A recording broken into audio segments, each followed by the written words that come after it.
नमस्कार फ्रेंड्स, आपका स्वागत है आपके अपने चैनल पर।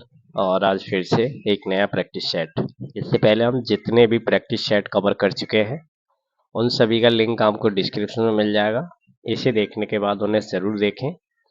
और इस प्रैक्टिस सेट में हमने भूगोल के ऐसे प्रश्नों को रखा है जो पिछली परीक्षा में पूछे गए थे, तो बहुत ही इम्पोर्टेंट होने वाला है पूरा सेशन। देर तक देखिए।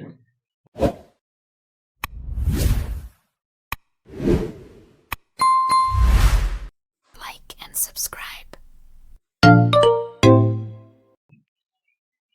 तो देखिए, पहला प्रश्न है कि यथोचित किस समास का उदाहरण है। द्वंद्व समास, अव्ययीभाव समास, तत्पुरुष समास या द्विगु समास। आंसर इसमें बी हो जाएगा सही। देखिए, अव्ययीभाव समास समास का पहला पद प्रधान होता है और समस्त पद वाक्य में क्रिया विशेषण का काम करता है।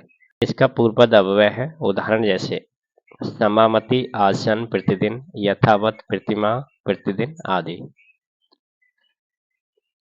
दूसरा प्रश्न है, जिस समास में पहला पद संख्यावाचक होता है तो वह कहलाता है अव्ययीभाव समास, द्विगु समास, द्वंद्व समास या कर्मधारय समास।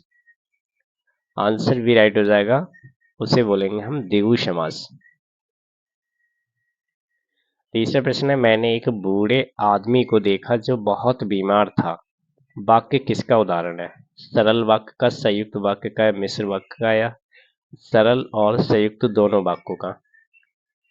तो देखिए, यहाँ पर आप मिश्र वाक्य का उदाहरण समझ सकते हैं, क्योंकि ऐसे वाक्य जिनमें सरल वाक्य के साथ कोई भी दूसरा उपवाक्य शामिल हो तो उन्हें हम मिश्र वाक्य कहते हैं। जैसे मिश्र वाक्य में मुख्य उद्देश्य और मुख्य विधेय के अलावा एक या अधिक क्रियाएं होती है। मिश्र वाक्य के निर्माण में प्रधान वाक्य और आश्रित उपवाक्य को जोड़ने के लिए संयोजक का प्रयोग होता है। जैसे कि, जो, क्योंकि, जितना, उतना, जैसे, वैसा, अब, तब आदि। ये संयोजक क्रिया है। ठीक है।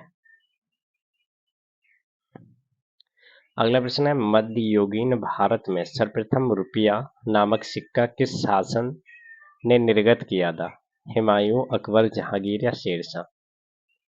तो डी ऑप्शन राइट होगा। शेरशाह का शासनकाल भारतीय मुद्रा के इतिहास में परीक्षण का काल था। उसने मिश्रित धातु के सिक्कों का प्रचलन किया जिनकी तौल एवं आकार निश्चित था। उसके चांदी के रुपए की तौल 180 ग्रैन थी, जिसमें 173 ग्रैन विशुद्ध चांदी होती थी। इस पर प्रायः अरबी अक्षरों के अतिरिक्त नागरी अक्षरों में सुल्तान का नाम अंकित रहता था। अगला प्रश्न है, महमूद गजनबी का दरबारी इतिहासकार कौन था। हसन निजामी, उत्बी, फिरदौसी या चंद्रबरदाई। आंसर भी राइट होगा। महमूद गजनबी के दरबार में शाह नाम के लेखक फिरदौसी, अल बरूनी, उत्बी आदि विद्वान थे। उत्बी महमूद गजनबी का दरबारी इतिहासकार था। अगला प्रश्न है, प्राचीन पत्तन पुहार किसके तट पर स्थित था।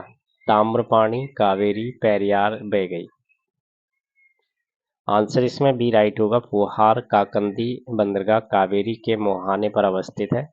प्रारंभ में चोल शासक करिकाल ने कावेरी तट पर पुहार के बंदरगाह को दुर्ग बनवाकर सुरक्षित किया। उसने इस कार्य में सिंगल लंका के युद्धबंदियों को लगाया था।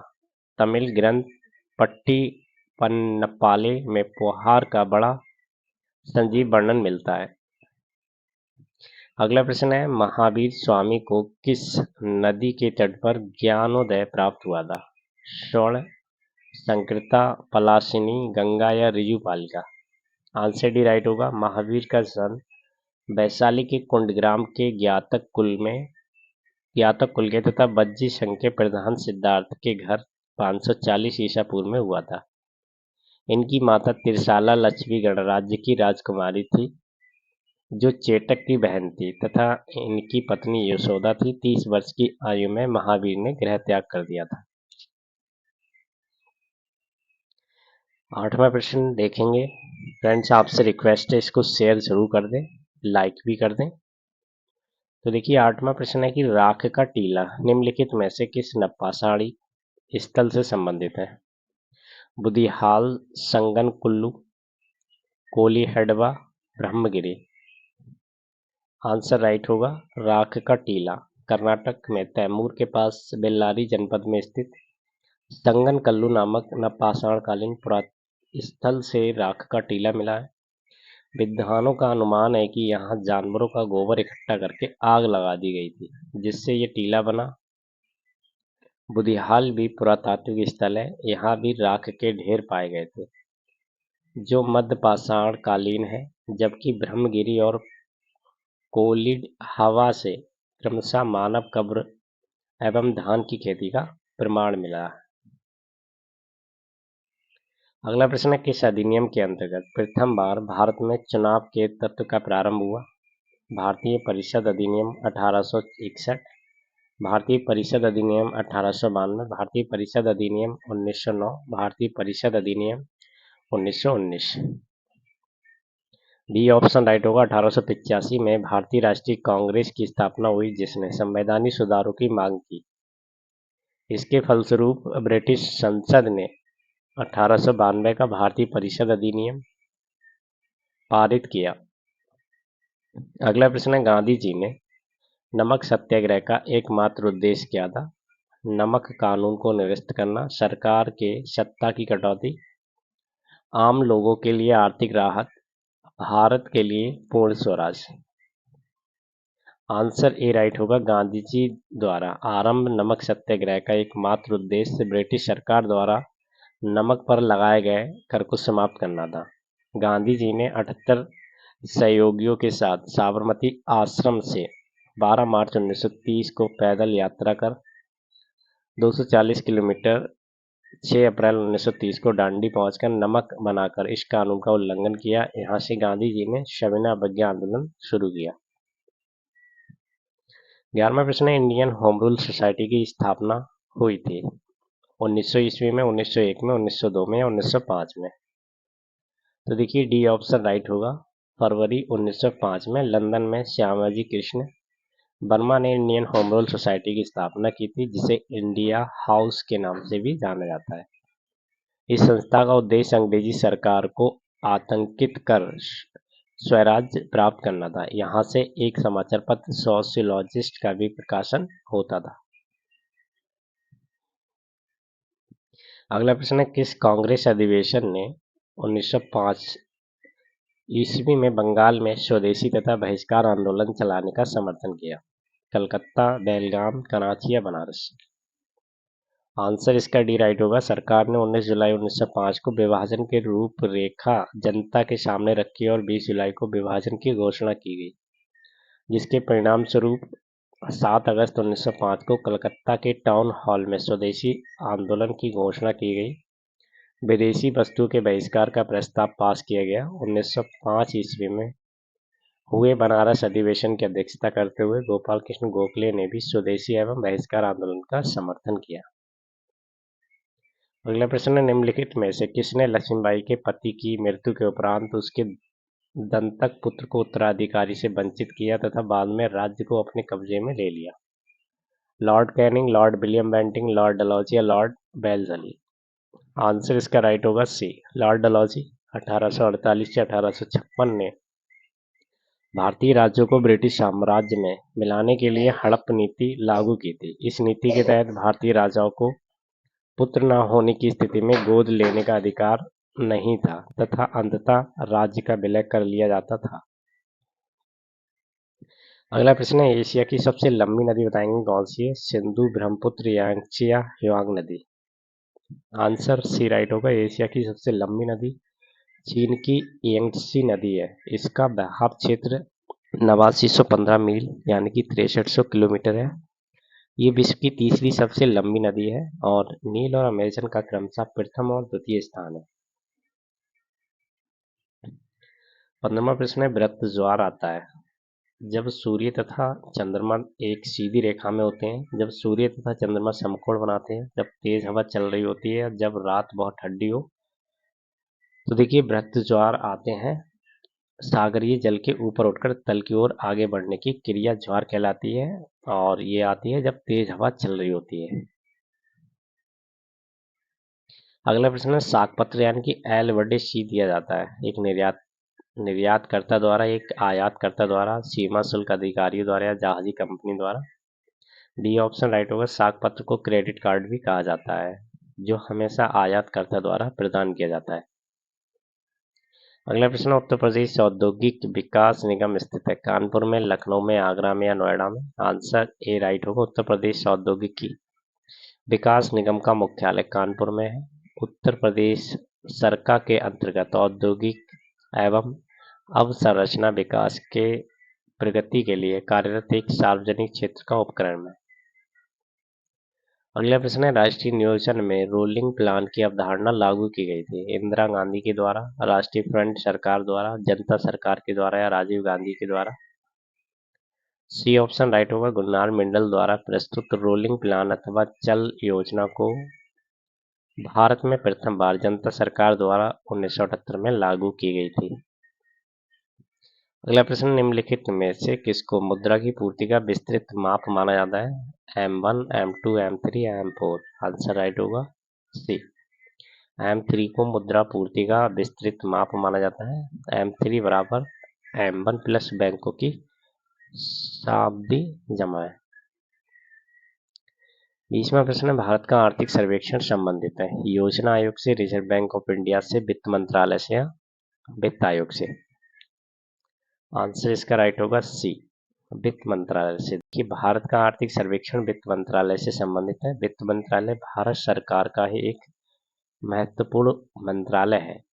ये कराधान, वित्तीय कानून, वित्तीय संस्थानों, पूंजी बाजार, केंद्र तथा राज्य की वित्त और केंद्रीय बजट से जुड़े मामले देखता है। वित्त मंत्रालय की स्थापना 29 अक्टूबर 1946 को हुई थी।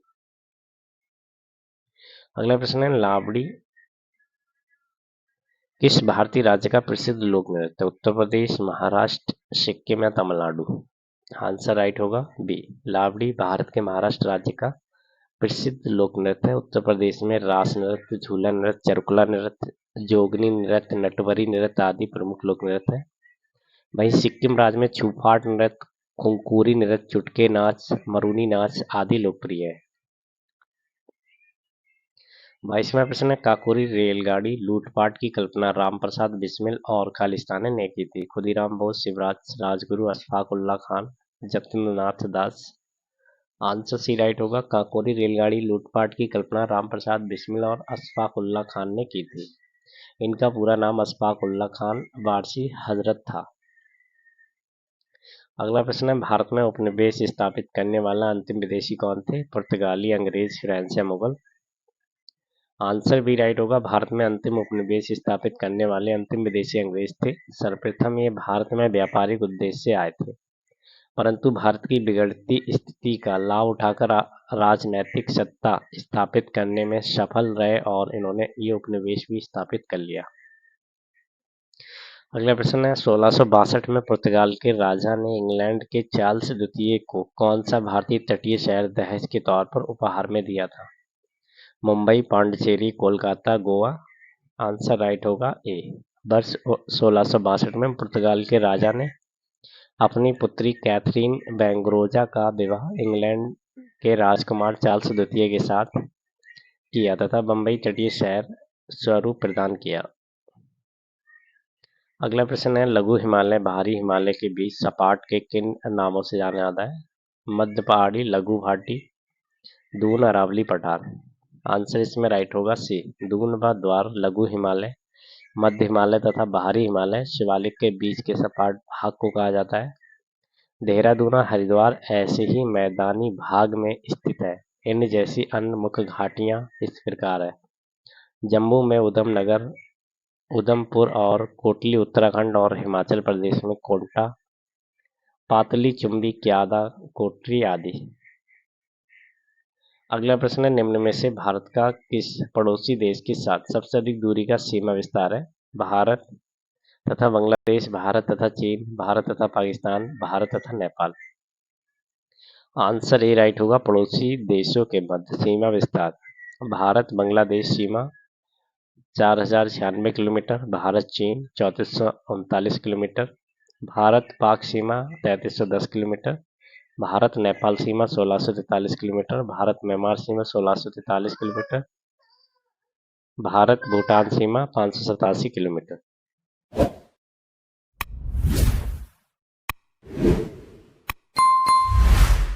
Like and subscribe.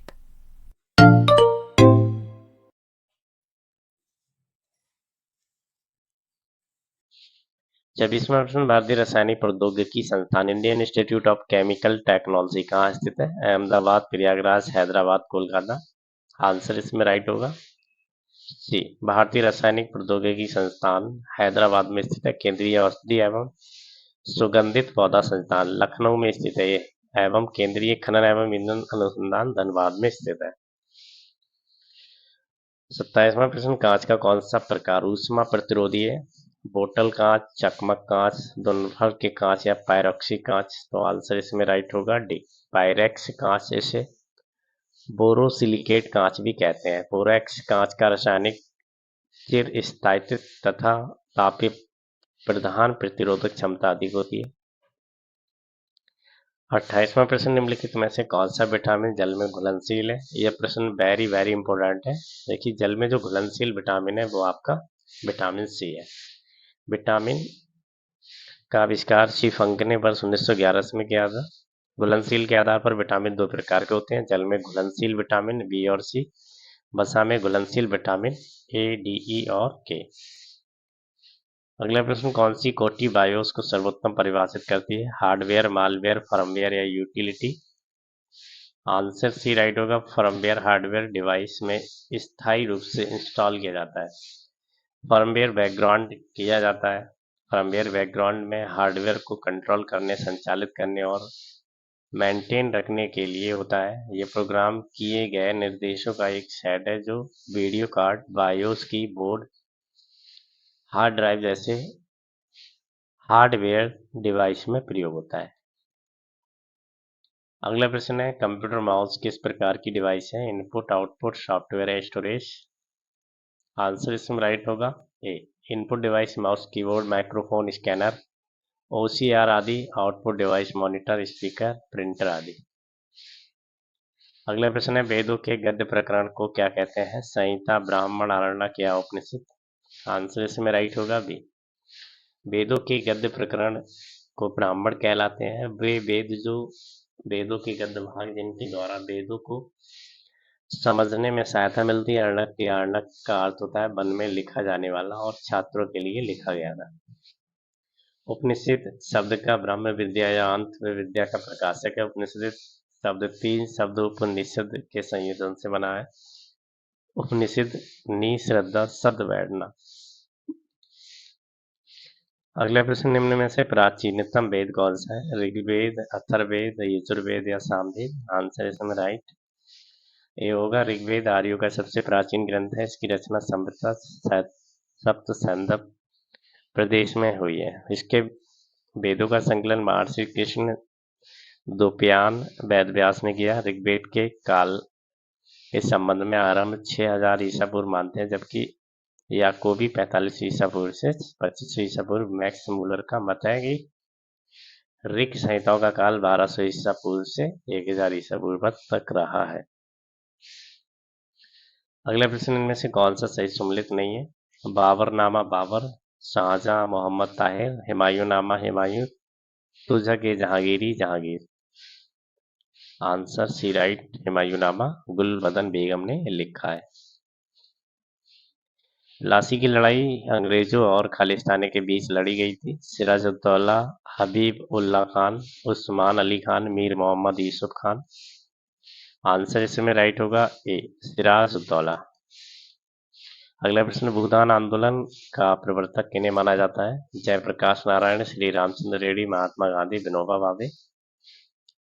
Answer D right होगा, भूदान आंदोलन आचार्य विनोबा भावे द्वारा 1951 में आरंभ किया गया था, जो कि एक स्वैच्छिक भूमि सुधार आंदोलन था। विनोबा भावे की कोशिश थी कि भूमि का पुनर्वर्तित सिर्फ सरकारी कानूनों के जरिए हो। एक आंदोलन के माध्यम से इसकी सफल कोशिश की जाए। अगला प्रश्न है, वर्ष 1857 के विद्रोह में कानपुर के नेता कौन थे? तात्या टोपे, कुंवर जगदीश सिंह, नाना साहेब वाजिद अली शाह। आंसर इसमें सी राइट होगा, नाना साहेब। 37वां प्रश्न, उत्तर प्रदेश का प्रमुख लोकगीत कौन सा है? धामर, बिरहा, टंपा या कव्वाली? तो लोकगीत की बात हो रही, देखिए यहाँ पर उत्तर प्रदेश का प्रमुख लोकगीत बिरहा है। उत्तर प्रदेश में लोकगीतों की एक परंपरा रही है। यहाँ कजरी, बिरहा, नरकट्टा, झूमर, सुहानी, करेई, भर्तृहरि, कव्वाली, रसिया, सोहर इत्यादि लोकगीत है। टंपा पंजाब के शास्त्रीय संगीत की एक शैली है। अगला प्रश्न निम्नलिखित में कौन सा नाभिकीय शक्ति संयंत्र उत्तर प्रदेश में स्थित है? कैगा, नरौरा, कलपक्कम, काकरापार? आंसर इसमें राइट होगा बी, नाभिकीय शक्ति संयंत्र उत्तर प्रदेश, नरौरा देखिए उत्तर प्रदेश में, कैगा कर्नाटक, कलपक्कम तमिलनाडु, काकरापार गुजरात। अगला प्रश्न, उत्तर प्रदेश का कौन सा जिला विशिष्ट और उत्कृष्ट डिजाइनों वाले कालीनों के उत्पादन और निर्यात के लिए प्रसिद्ध है? मिर्जापुर, गाजियाबाद, उन्नाव, भदोई? तो ये प्रश्न इंपॉर्टेंट है, पूछा भी गया है। भदोई, उत्तर प्रदेश के भदोई जिले में उत्कृष्ट डिजाइन वाले कालीन बनाए जाते हैं। अगला प्रश्न, प्रमुख आभूषण बाजार उत्तर प्रदेश के किस शहर में स्थित है? मेरठ, कानपुर, आगरा? इनमें से कोई नहीं, तो आंसर ए राइट होगा, मेरठ।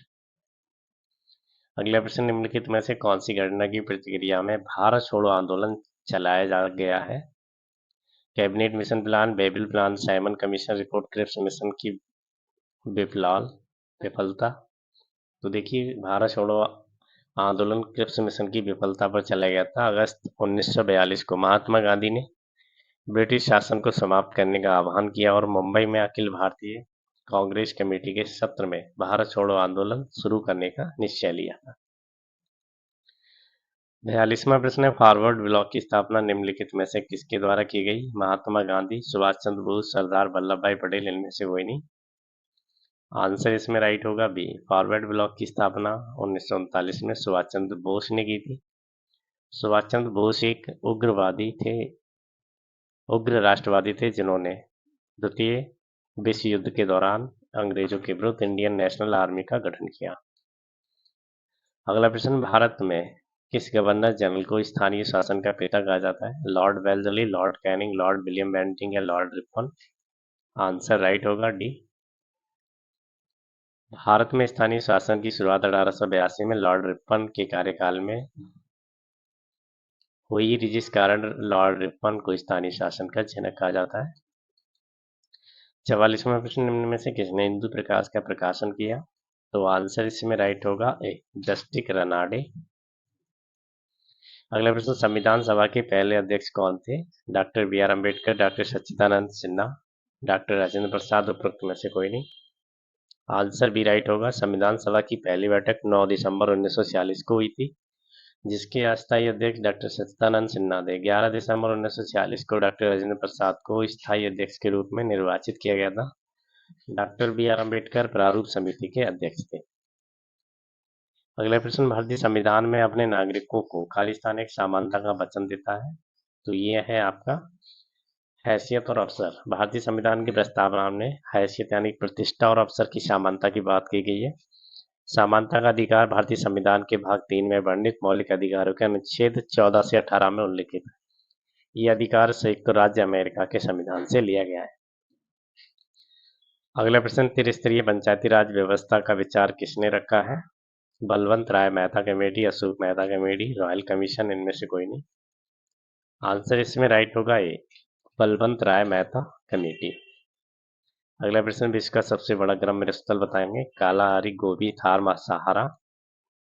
तो देखिए, सहारा विश्व का विशालतम गर्म मरुस्थल है। सहारा नाम रेगिस्तान के लिए अरबी शब्द का सहरा से लिया गया है, जिसका अर्थ था मरुस्थल। ये मरुस्थल लगभग 94 लाख, ठीक है, वर्ग किलोमीटर है।